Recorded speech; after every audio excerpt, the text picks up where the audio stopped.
the computer. All right, so here we go, and just smile, and 5, 4, 3, 2, and here we go. Good afternoon, everyone, and welcome. I'm Dr. Greg Sanchez, the owner of the Home Instead franchise offices in Pasadena and Monrovia. I'd like to welcome you to one of our discussions on workforce in the home care industry.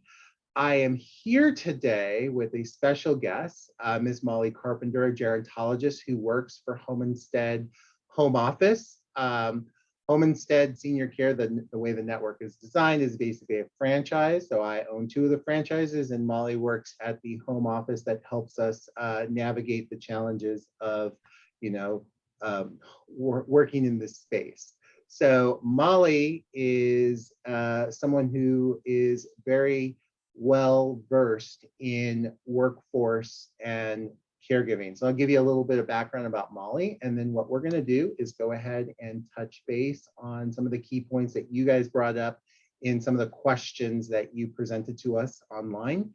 And then we'll go ahead and kind of move on through that.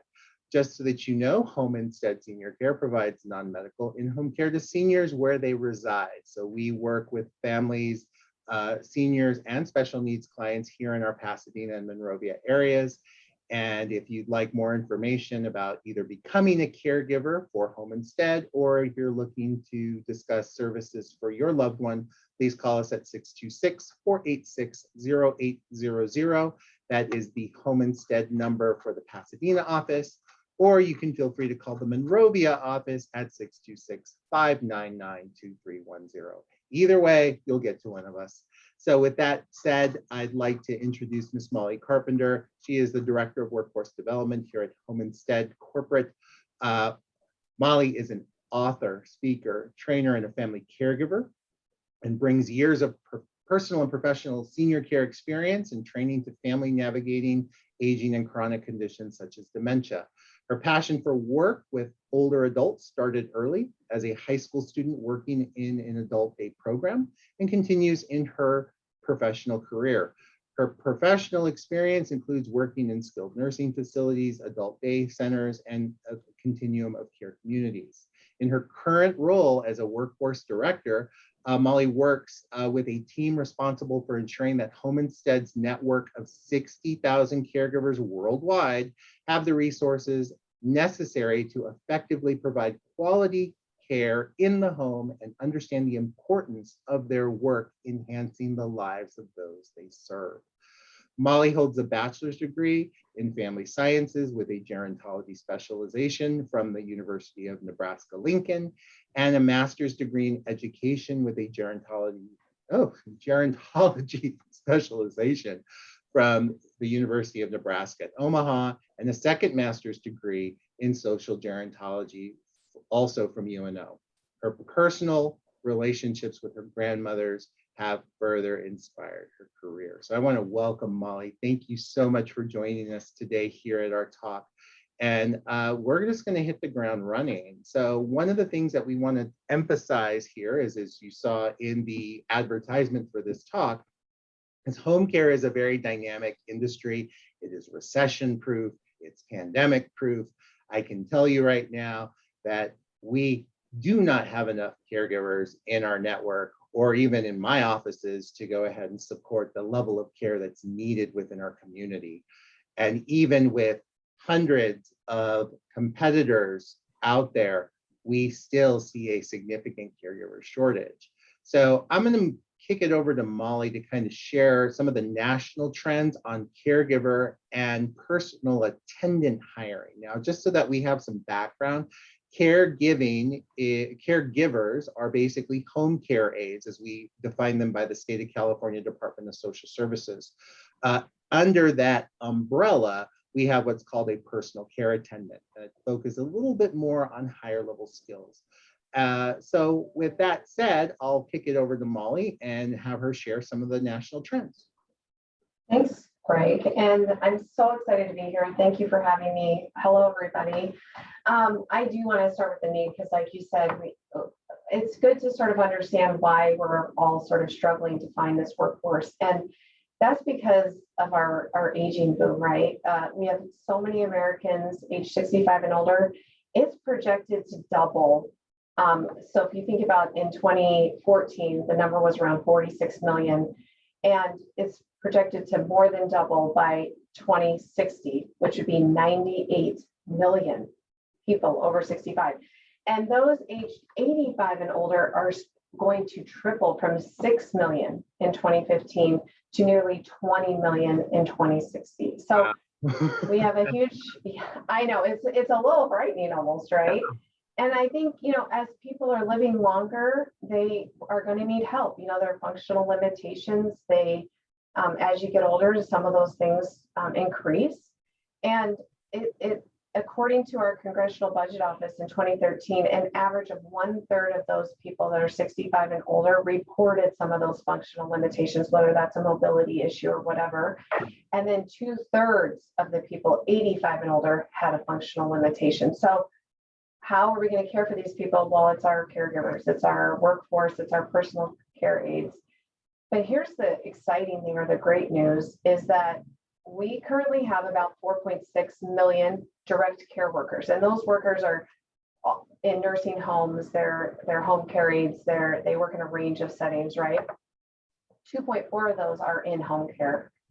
And in the last decade, the number of home care workers grew by 145%. And it's projected as this career and this job is projected as one of the fastest growing in job outlooks in the occupational health. And so we're in a good place. We're expected to add over 500,000 jobs every single year. So it's a really exciting time, actually, and it's really exciting that it's growing very fast. So I understand, and Greg, your franchise, a lot of our franchises are all feeling this need for this direct care workforce.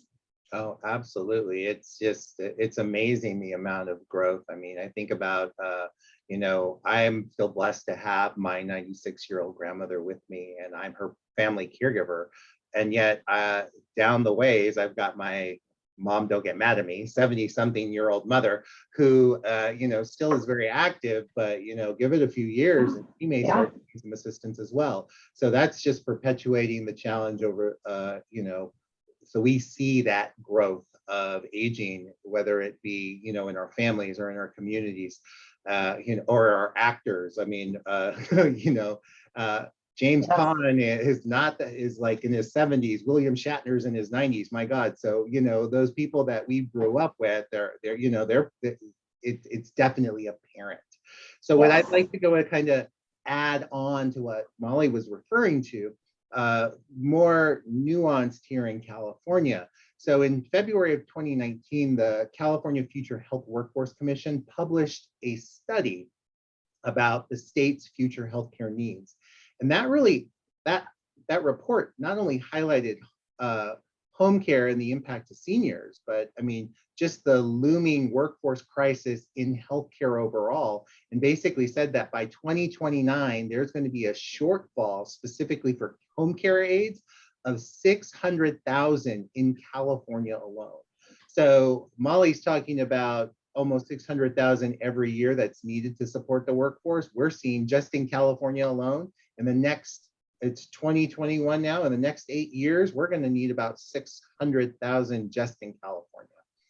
So that report pretty much proposed a comprehensive plan to build out not only home care, but the healthcare workforce in general by 2030. And they had really 3 guiding principles or strategies. And that was to increase the opportunities for all Californians to advance in health professions, to align and expand education and training, and then to strengthen the capacity, retention, and effectiveness of healthcare workers. Now, that's their strategy, but out of 27 recommendations, number 8 was really about the growth of the home care workforce and its ability to expand the scope of practice through education and training is really high priority.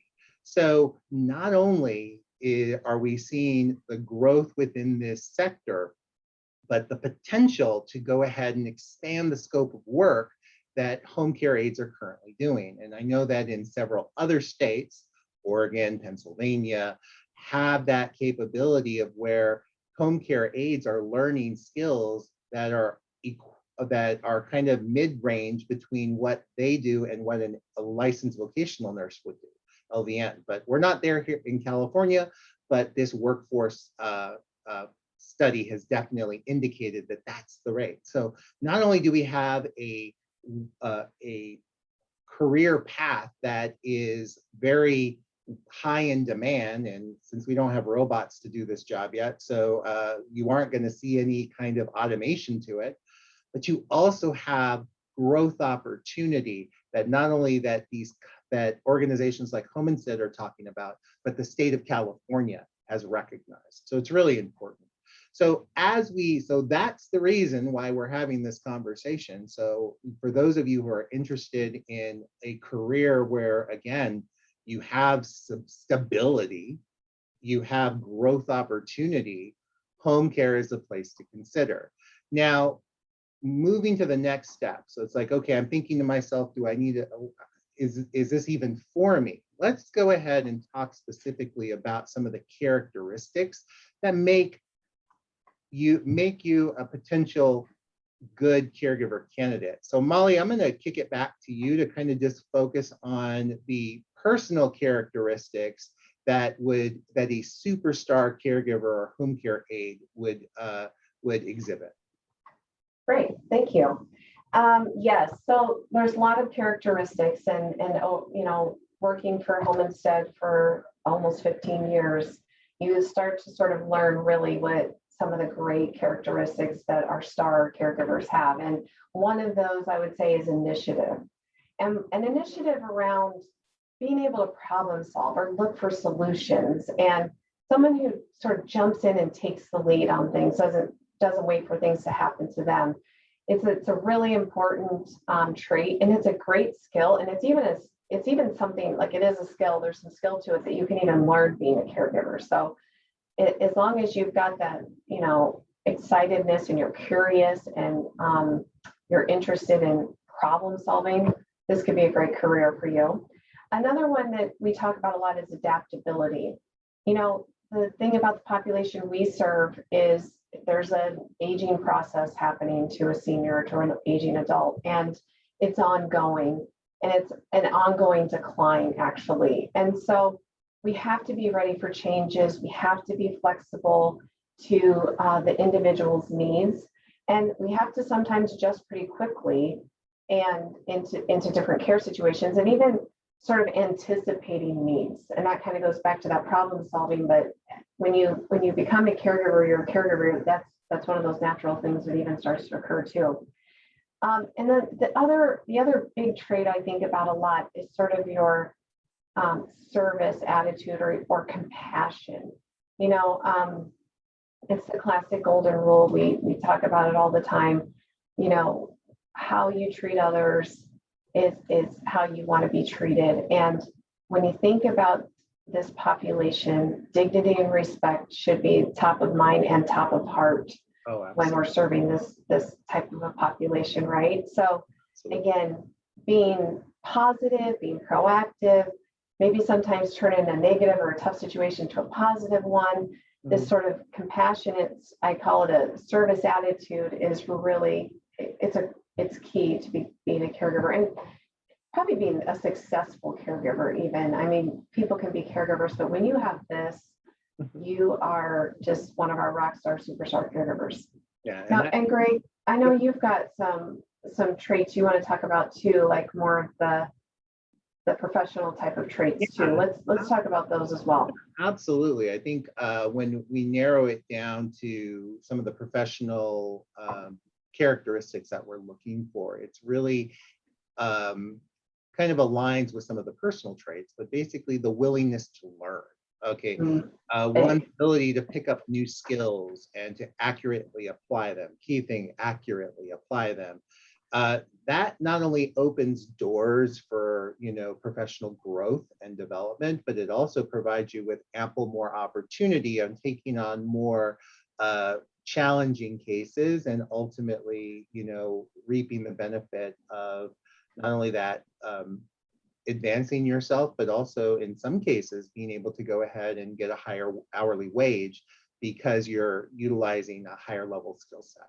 So willingness to learn is always a good one. Solution oriented, again, going back to taking the initiative. But when we think about it from a professional standpoint, it's more of in a work environment like ours, where every case is unique. It's very hard to go ahead and create a cookie cutter answer for everything. So we, as my office has, case managers and educational folks who can help caregivers through most circumstances, but it really takes that basic information and then applying it appropriately to that unique circumstance. It's not one size fits all. So if you have that underlying understanding, then you should be able, by being solution oriented, you'll be able to go ahead and take that knowledge and apply it appropriately. The last thing is absolutely is responsibility. Individuals who are responsible that is the most, for me, it's one of the most important professional characteristics or traits. And the reason why is we're there to ensure the safety of our client, whether that be a senior client, someone who's developmentally disabled, and the family has chosen us in comparison to all the other competition out there, because we really focus on the safety, the physical aspect, that cognitive connection, or the cognitive interaction, that social interaction, so that way their loved one thrives. And if you have someone who's kind of flighty and it's like, oh, I don't feel like going to work today, then that senior is losing out. And I think that's why it's so important to hire individuals who have a good sense of responsibility, because we're trying to create relationships with our clients. In some instances, our caregivers are the only human interaction that these folks have. And they look to us for that support and that encouragement and just that zest of life. And when we're having to send different people all the time, well, it's very hard to build relationships. So that responsibility, that aspect of professionalism is so important. So those are kind of the three things from me from the professional side. So I hope that it looks like, based off of some of our answers here, we're answering a lot of the questions that have come through the chat. But we're going to continue on with a section that I like to call Mythbusters. So basically, we're going to bust the myths. Oh my gosh, I can't even talk today about caregiving or home care aid, whatever you want to call it. Taking care of our aging population. So first one is men don't make good caregivers. So I'm gonna let Molly answer that one, and I may interject after she. Yes. Well, you should, because you already busted the myth, right? You just told us in the beginning you are a caregiver, so there you go. The answer there's the answer. But no, I think you and I just discussed all those characteristics, and those are key. And anybody, any age, race, anybody, gender can become a caregiver, right? And in fact, we award every year a Caregiver of the Year for our entire network, which is 60,000 caregivers, and 2020 is a male. So there you go, everybody. But I think what you have to think about here on this one is that, we're at Homestead, we're really focused on personal care, person-centered care, which means we take the time to get to know each aging adult, and we try to understand their needs and support their needs. And we take into everything into consideration when we meet a new senior. Like you said, Greg, they're all unique, and we sort of try to understand, what they like, their hobbies, their interests, all of those things. And so, a lot of times when we have a client that is a male, we learn about what they like to do and what they are used to doing and what their routines are. And maybe they can't do all those things that they used to do, but we want to help them still feel relevant in life and still engaged and having this meaningful life. So we may find a client that loves to go fishing or loves to do, I'll use fishing as an example. We're in the Midwest, and we found a male caregiver for this client that I'm thinking of. And basically this caregiver loved to fish as well and had the equipment, had the knowledge, knew where to take the person, you know, had all of that. And so it was just this beautiful match where, yes, the gentleman isn't able to fish every single day, but to be able to fish a couple of times a week, he's thrilled. And it's the caregiver themselves, they've told me that, like, I don't even feel like I'm caregiving sometimes because I'm doing what I love. And yes, I have to help, you know, this gentleman in the shower sometimes, and I have to help him get dressed every day. But to get to go fishing every day or sometimes is a blessing for him too. So Greg, what would you say about this one though? You know, I think that if we think about the healthcare environment, I mean, if you're in the hospital, you don't get a choice of who's providing care for you. I mean, sometimes your nurse is male, sometimes your certified nursing assistant is a male. Ultimately, I mean, as a family caregiver right now, my grandfather who recently passed, I was his caregiver twice a week, and now I've transitioned over to grandma being her caregiver. And, you know, sometimes it's just, you know, it's even worse with family because here my grandmother who diapered me, I'm now helping her with her disposable garments. And yeah, it definitely has changed the relationship, but in a good way. And I think that ultimately, obviously it depends on the client that you're working with and whether that client is open to having a male caregiver, especially with female clients. But ultimately, it's really about ensuring the safety, ensuring that that individual is, you know, cared for and is really enjoying their time here on Earth.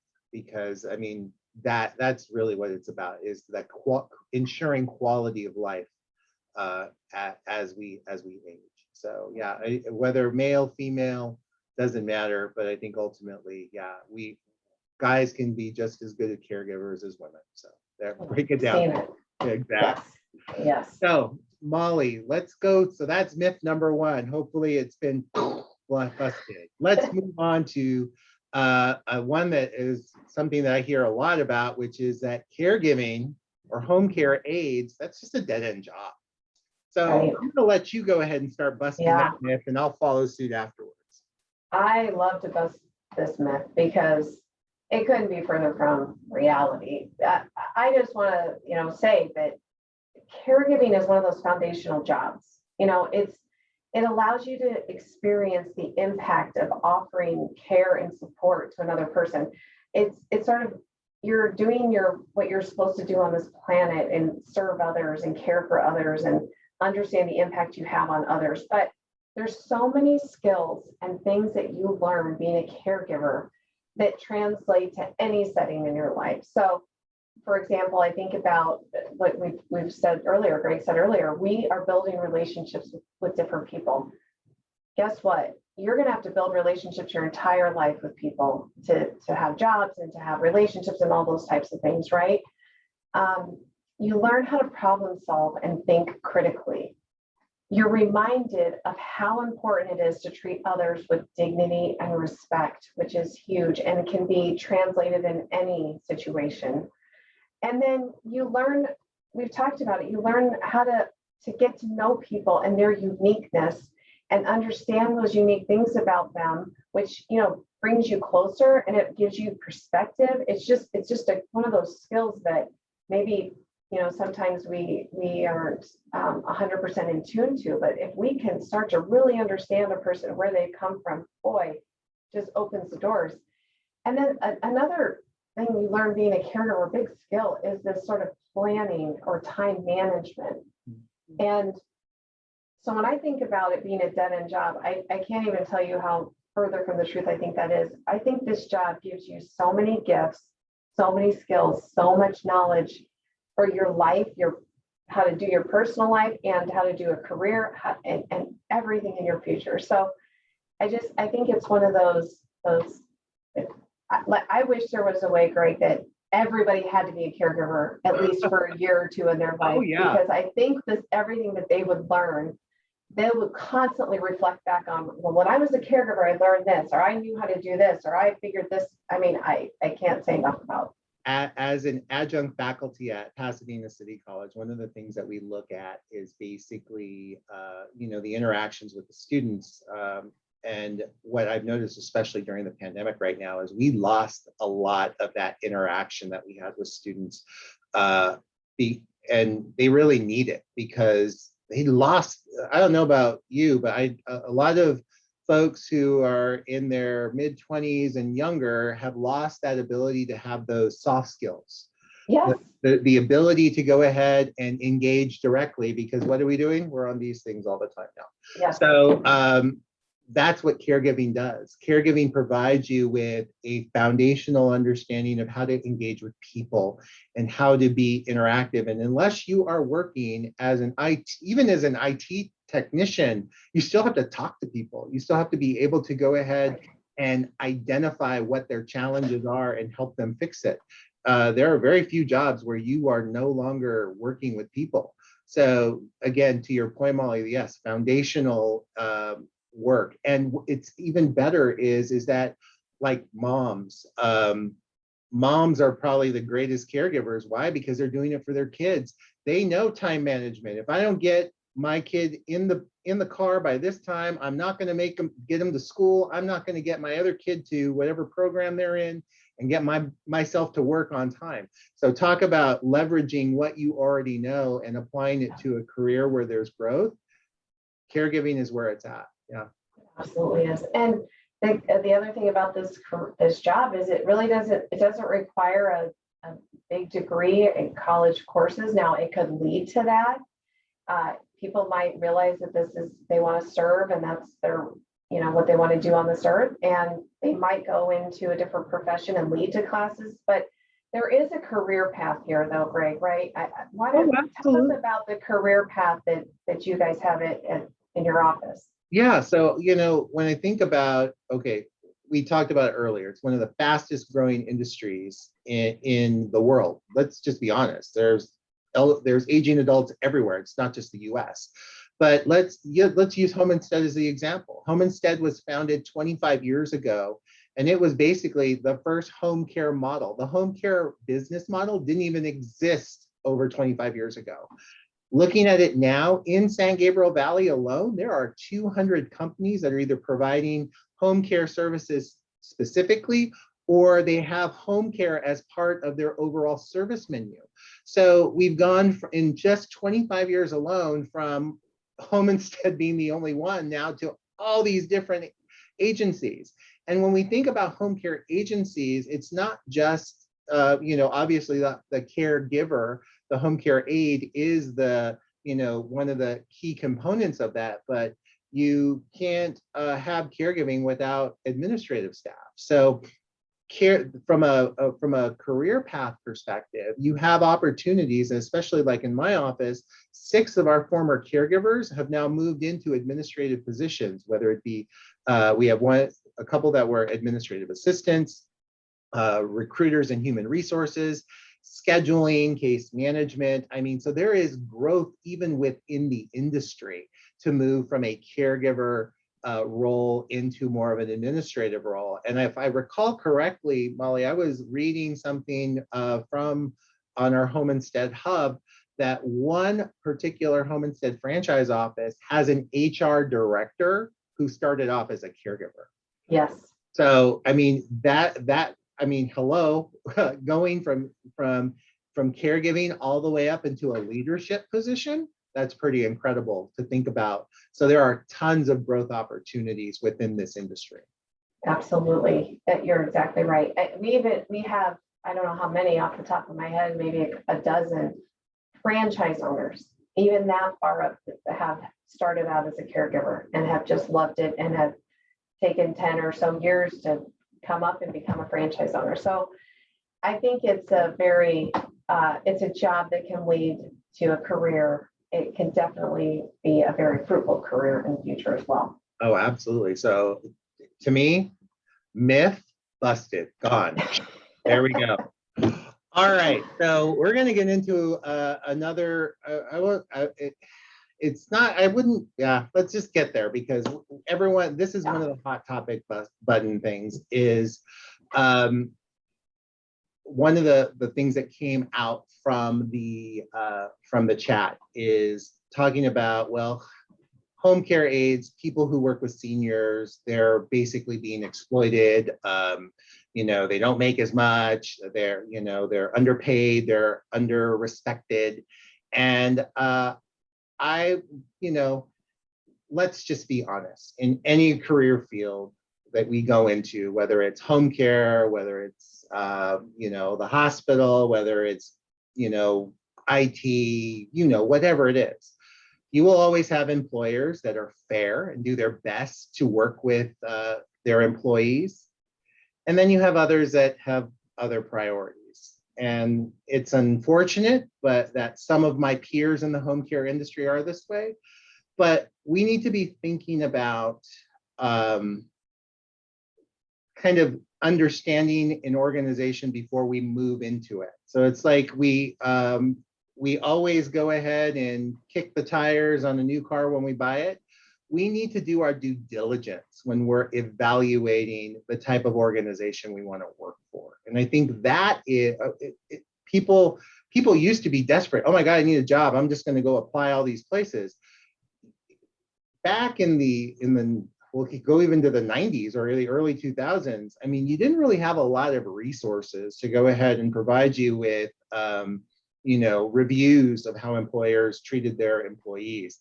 You have a ton of that now. I mean, there are YouTube videos, you've got Glassdoor, you've got tons of different ways to evaluate the employer before you move forward.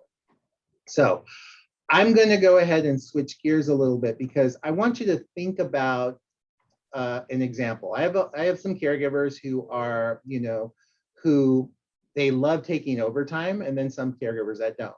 But especially right now in this workforce environment where everybody coming out of the pandemic is looking for employees, it's really hard to go ahead and find qualified individuals that have all those personal and professional characteristics that we were talking about.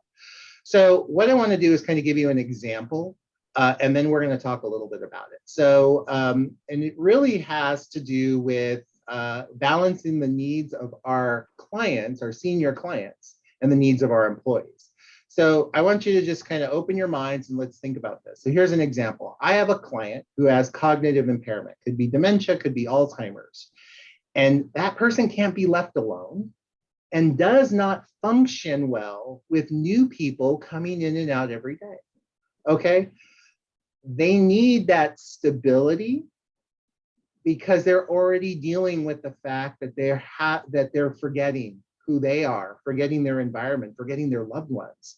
So if they don't have stability, they'll lash out, they'll be aggressive. So what we try to do, in my office at least, is we try to create a team of 2 to 4 caregivers who have been building relationships over the course of time so that this person may not remember their name, but knows that they're a safe person to be with. Okay, so by doing that, we reduce the risk of that cognitively impaired individual from acting out, being aggressive. And, depending on the number of hours that the team is working with this individual, this client, if this client has a call out, for example, and there's only 4 team members, well, my office is going to be calling the other 3 people on that team to say, hey, can you pick up some hours? Can you extend a shift? And, I know that gets tiring once in a while. I mean, everyone gets sick. God knows during COVID, we had people calling out left and right. But, one of the things that the only reason we're doing that is because we've made a commitment to that family to ensure the health and safety of their senior loved one. And the hard balancing part is we've also made a commitment to our employees to honor their availability. So I don't know if I would classify that example as exploitation. So, but if you're seeing that routinely, what ultimately a good employer is going to do their best to create a backup plan and to be transparent with that solution and how they intend to fix it. The bad employer is going to basically say, deal with it. So that's kind of the key thing to think about, is that, again, you need to have a giving heart when you do this kind of work. And most of my employees feel like their clients are their family and do go above and beyond the expectation when it comes to taking on additional shifts. So really take a step back and ask, maybe use this as an example to ask an employer, how do you deal with that? How do you deal with the backup situation? And if they're transparent, they're going to tell you how they might be able to fix it. But if they're not, they may just kind of skip over it. So it's a great thing to look for, a red flag, when you're looking at home care agencies to work with. Someone had brought up in the chat about caregiver fatigue. So in situations that we just used as I used in that example, unchecked, you will get caregiver fatigue. And it's important that you discuss with your manager that you're coming up with solutions together so that it's not only supporting your well-being, but the safety and security of that client. One way offices can help is by offering paid vacation, which my office does. And then also in the cases of mental health, when it comes to the loss of a client, we're dealing with end of life care in some instances, and there is some finality to that. We do see death. Work with a good employer is going to offer you opportunities to go to bereavement groups, or point, at least if they don't have them in-house like we do, at least point them in the right direction to find options to support your specific mental health needs. One other question that came out of the chat with regards to exploitation was the low pay for home care aides. So let's talk about this very, and you probably may not like my answer, but ultimately, let's see. Home care is not a covered benefit through Medicare. Let's just be honest, okay?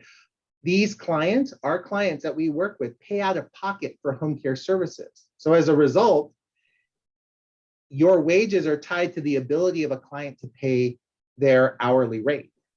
And that's what impacts caregiver wages. I don't know how many seniors on fixed incomes can afford to pay exorbitant prices to ensure that a caregiver is making $25 an hour. So we have to be thinking about that.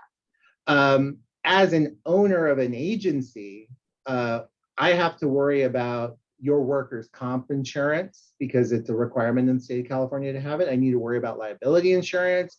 I got to worry about licensing, so that way you guys can basically focus on care. I'm dealing with all that administrative stuff, and that unfortunately costs money. So ultimately, what I can tell you is that people can promise you the world on, oh, I'm going to pay you this, I'm going to pay you that. But let's think back to who ultimately is paying the cost and can they afford it? And that becomes our caregiver, our senior population who are already on fixed incomes. So unless our government can get their act together and come up with solutions to support helping families with supplemental services like home care, this problem isn't going to go away. And it's going to impact the pay scale. So, I know that's probably not the answer you guys want to hear, but ultimately that is the case, and that's the reality. Now in California, most home care aides make about minimum wage, which is $15 in LA County, and then in a couple of years, or next year or the year after, is going to be $15 throughout the state. So my organization starts caregivers at $15.50 all the way to $20 an hour, depending on the level of care and the employee's willingness to learn new skills to challenge. So I think those are some of the questions that you may want to ask future employers to ensure that you are going ahead and getting what you need out of it from a financial perspective. Also, ask about benefits. Ask about, do you offer health insurance? Do you offer a 401k plan, so a retirement plan or some sort, tuition reimbursement? What other incentives do you offer for caregivers to go ahead and take on additional shifts? Those are some of the things that we want to consider, as well as paid time off. Now, in the state of California, there is a requirement for a certain number of paid sick days, but are they offering paid vacation? So we offer our caregivers paid vacation because we know they deserve it. So that's kind of some of the things. So yes, it's probably not what you wanted to hear about, some of these more difficult conversations, but feel free to reach out. shoot us an email, shoot us a text, or through the chat, and I'll be more than happy to dialogue on it. So that's kind of where we're at. So I think we've kind of addressed, definitely busted some myths, and we've addressed some that are out there. Okay. Yes. All right. So with that said, in our time that we have left, what I'd like to do is just go ahead and give Molly and I a chance to give you an example of what a day in the life of a caregiver is.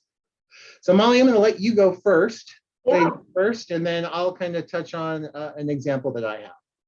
Right. So I think a lot of the day-to-day, it varies greatly, like we said, everybody's different.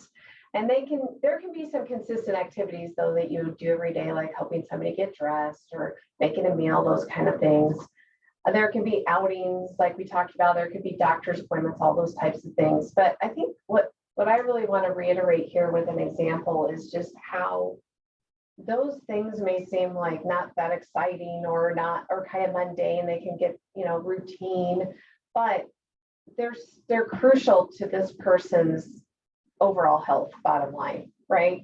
So we think about making a meal, and that sounds like, oh gosh, I don't want to cook every day. But you know what? If somebody has diabetes or a heart issue, you're making a meal so that they stay out of the hospital. You're avoiding a spike in blood sugar, so where they start to get dizzy and not feel good for the rest of the day. I mean, I wish and I hope caregivers understand the impact that they are having on a person's life, health, their ability to stay at home, all of those things. And as Greg mentioned, sometimes we're the only people in the home in the day.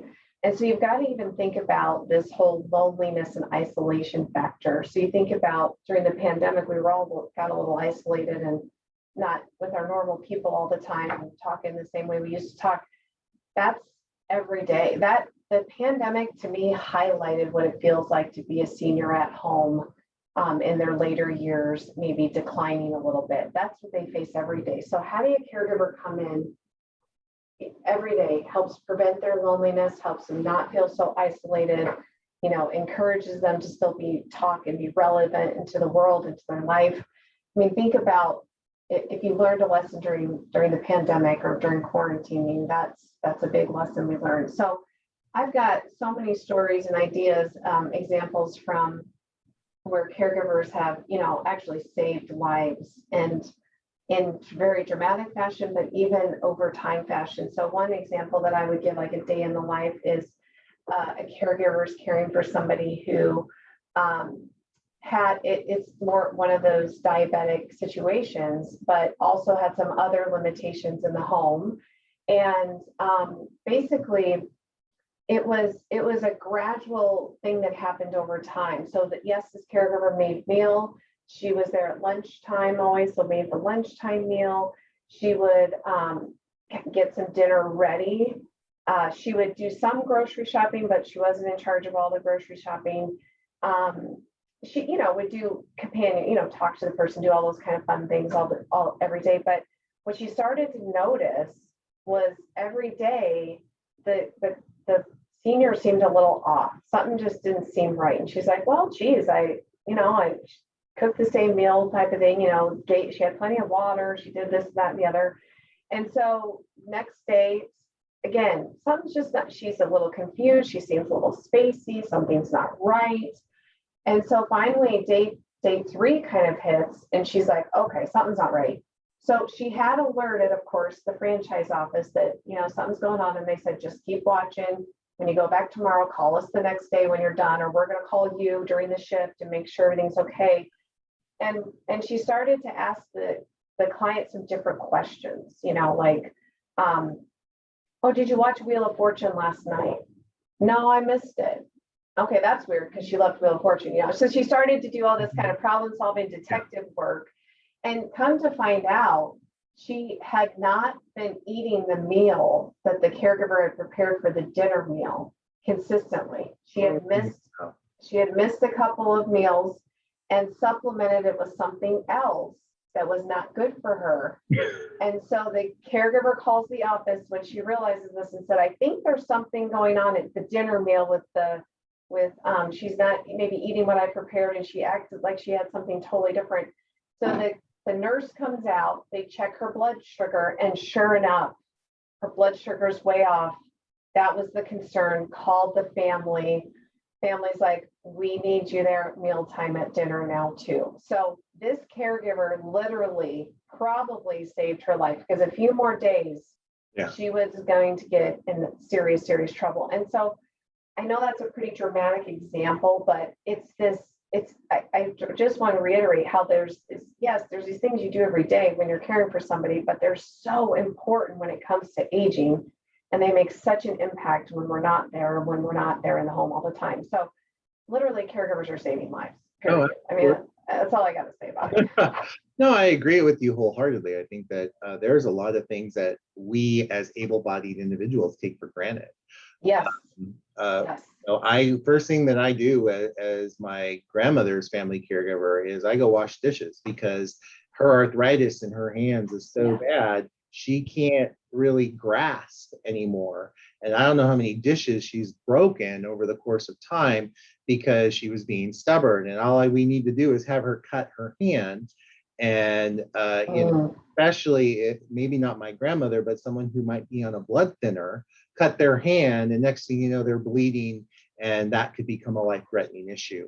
So, those little things, the things that we drop on the floor all the time, that we can just bend over and pick up. A senior can't do that. I recall a family telling me the reason why they called us in is because mom keeps dropping stuff on it, and she tripped a couple of times. And the last trip and fall had her hit her head on the coffee table. So so there are things that our caregivers do that might be what we would classify as mundane or monotonous, but they're so important in the lives of the aging population that we serve, because they can't do it anymore. And that's what we need to take into account. Now, one of the things from the chat that came up was about COVID-19 and vaccination. So we actually, at this point, are not mandating vaccination as an employment requirement. But what I would highly recommend is that you consider being vaccinated. You are working with a medically vulnerable or a medically fragile population. Yes. If they were to go ahead and get COVID-19, it would probably kill them. So we need to just be, if you're considering working in this environment, it is strongly encouraged.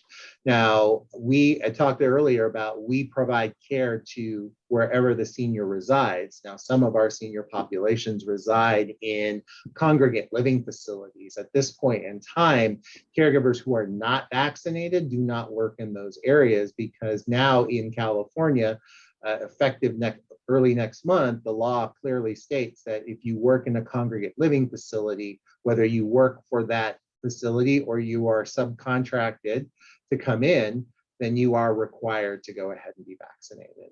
But a vaccination isn't going to hinder you from getting a job.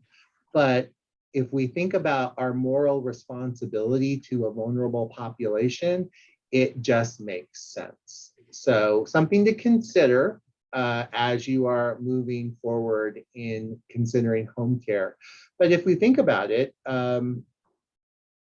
certain hospitals have requirements for flu shots. So, I mean, we all are required to do certain things for our job to focus on public health. And really, that's what it's about. So that pretty much kind of covered our stories. I can give you tons of examples, day in the life of a caregiver. We have caregivers who, especially during COVID, who were scared to death of the virus, but wouldn't leave their client alone. And that was the best thing, because obviously they're working especially when the senior lives in a private residence. It's like literally you go home, you go to your client's house, no one else lives with your client, and it's kind of a safe environment for you to be from a COVID-19 perspective. But we did have a client whose family actually came over to visit and ultimately ended up giving the virus to their loved one.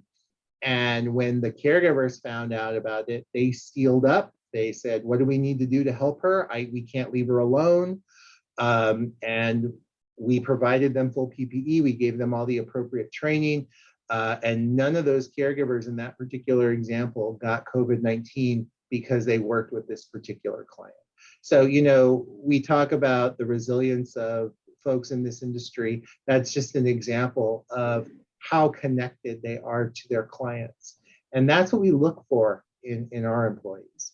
So that's my example of a day in the life of a caregiver. It could be anything from what Molly was talking about, identifying a risk because someone's not eating appropriate, having the appropriate nutrition, or in more of a dire circumstance with respect to COVID-19.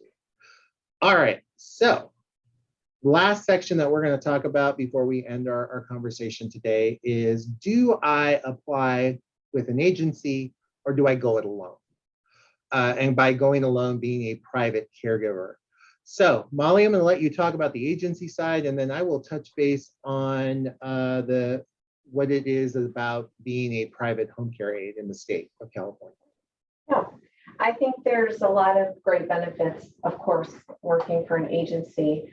And I just want to talk about a couple of the qualities or things you should be looking for as you are considering this job.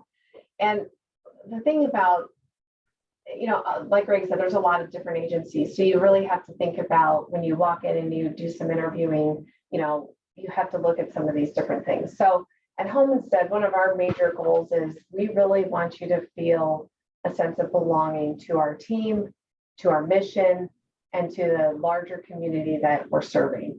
And so we do quite a few things to ensure that you feel that you are part of this team, part of this job.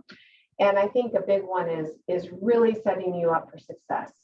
And we want you to have all the tools, the training, the insight into the client that you possibly need so that you can give good care and feel good about the care you're giving. So we give a set of training, several hours and days of training before you even see a client, which I know is not a norm in our industry, I would say. And we have an ongoing training plan. We continue to train and educate. This could be in the classroom, it could be online, it could actually be in the home where we send somebody to show you how to use a new piece of equipment or whatever it might be. Again, we want you to feel confident and competent to provide care for a client. Another part of belonging, though, is really feeling connected to that office team. And Greg has shared a lot of examples today of how he's fostering that through different care teams that are assigned to clients, but really ensuring that you feel like you call the office at any time if you need anything.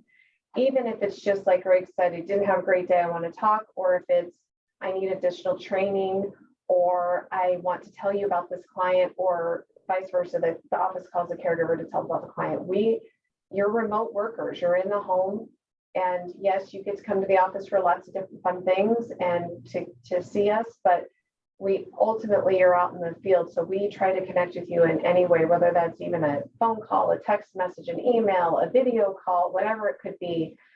We're trying to really stay connected and foster that connection. And then I think another important, when you think about belonging, and we want you to be part of our future. We talked about the career path. We want you to see that path. We want you to join our agency and be a part of our vision. We want you to see that you have a role in this mission that we have to serve people. And so we strive to make sure that you feel that all the way through so that you see this future in this job.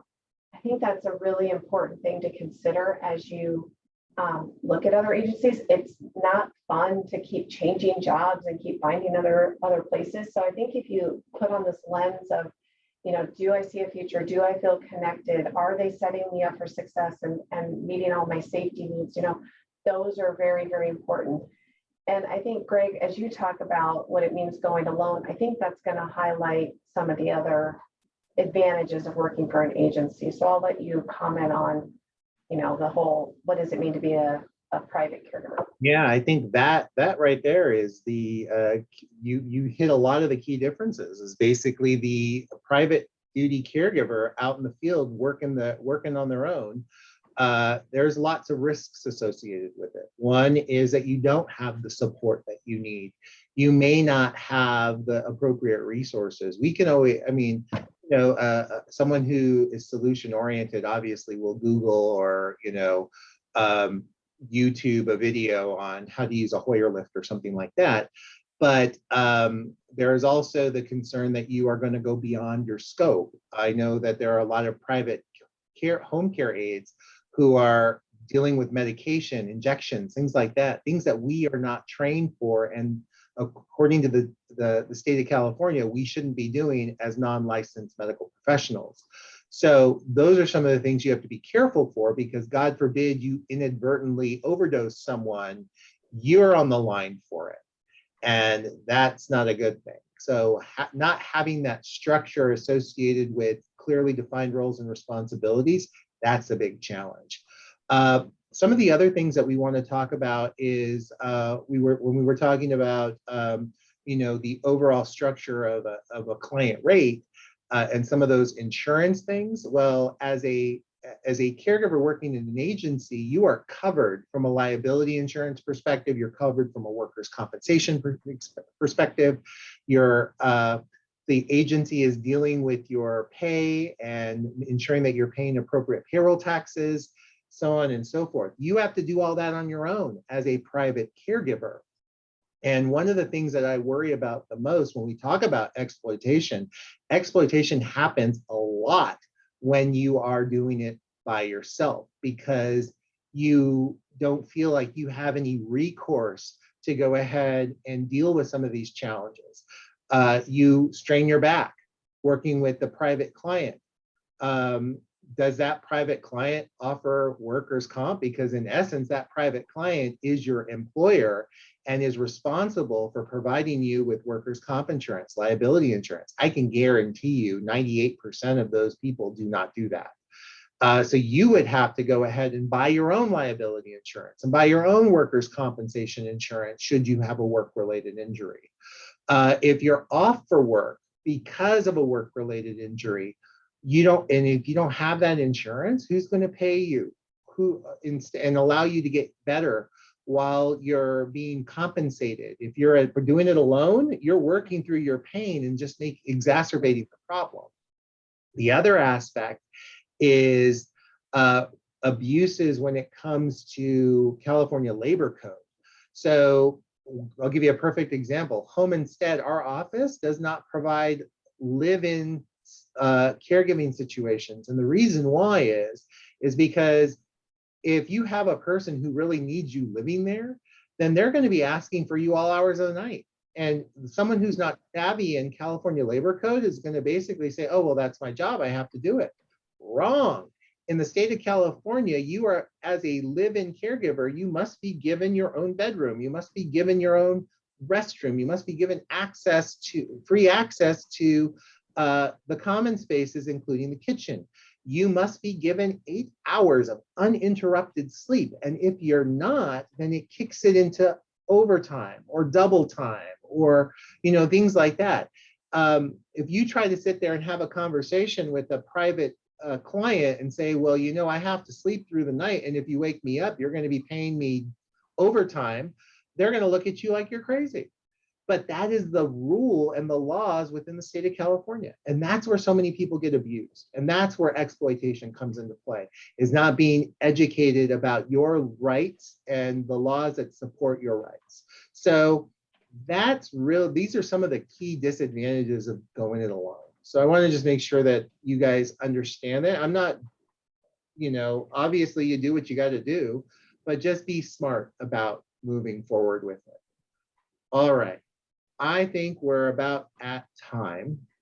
So again, in conclusion, I want to make sure that I thank Molly Carpenter from our Home Instead corporate office in Omaha, Nebraska, Director of Workforce. And I'd like to just kind of highlight some of the things. So what did we do today? We went ahead and we talked about the significant growth within the home care industry, and that there is so much opportunity from getting a job and keeping a job and growing within the organization or growing within that job title. There are tons of what are some of the characteristics? We talked about being innovative and adaptable, having a service attitude or compassion from a personal characteristic. From a professional characteristic, we hit on the willingness to learn, being solution oriented, and obviously being responsible. We totally blew up myths today. We blew up the myth about men don't make good caregivers. We blew up that caregiving is a dead-end job. And we did touch on some of the challenges with the exploitation of home care aides and what to look for in circumstances where you may feel that you are being exploited. We also talked about some of the day in the life and give you some examples of what it would be like to be a caregiver and the positive benefits that you could provide to an aging person in your community. And then lastly, we talk about the benefits and some of the things that you should be looking for in the agency that you choose to work for. And if you chose not to work for it, some of the pitfalls and things you should look out for if you choose to go it alone. So Molly, thank you again so much for joining me today. I really appreciate it.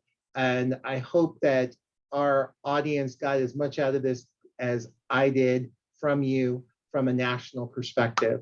So again, folks, this is Dr. Greg Sanchez with Home Instead, Pasadena and Monrovia offices. We are here to provide quality home care to your aging loved one. We are here to, as an employer of choice within the San Gabriel Valley. Feel free to reach out to us at 626-486-0800 for the Pasadena office, and the Monrovia office, 626-599-2310. And if that's too many numbers for you, you can always Google Home Instead Pasadena or Home Instead Monrovia. And thank you again so much for your kind attention. Have a great day.